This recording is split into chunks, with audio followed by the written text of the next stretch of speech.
Classical painters who spent their lives investigating light, colour and form have taught us a great deal about composition, colour and lighting in video.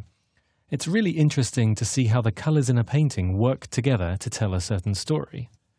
When painting, artists regularly use complementary colours that work well together.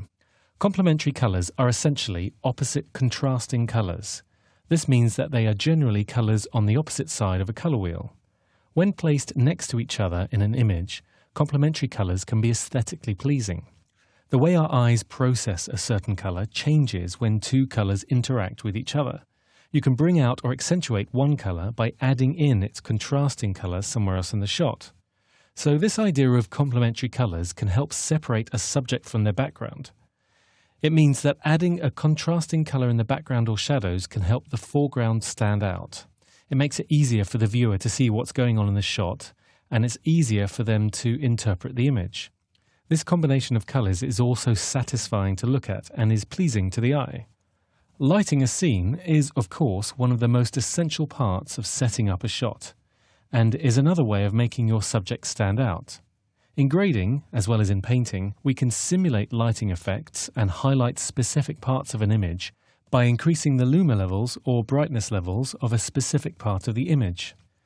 A really interesting part of observing paintings is to look at the way artists used brushstrokes to create effects like softening and blurring, which was very flattering for their subject's skin tone.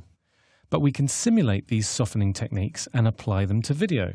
This is especially useful when smoothing skin and softening the harsh lines that can appear in digital video. Similarly, detailed and textured brushstrokes can also be simulated in post-production with sharpening techniques to make objects stand out and also to give character and mood to images.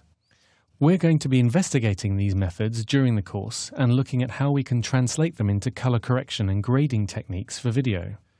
There is, of course, no substitute for seeing paintings in the flesh, though. You can get up close and personal and see the brushwork and the layering and how the colors interact with each other. And then when you stand back, you can see how all these elements combine together, which can really inspire your own work in post-production.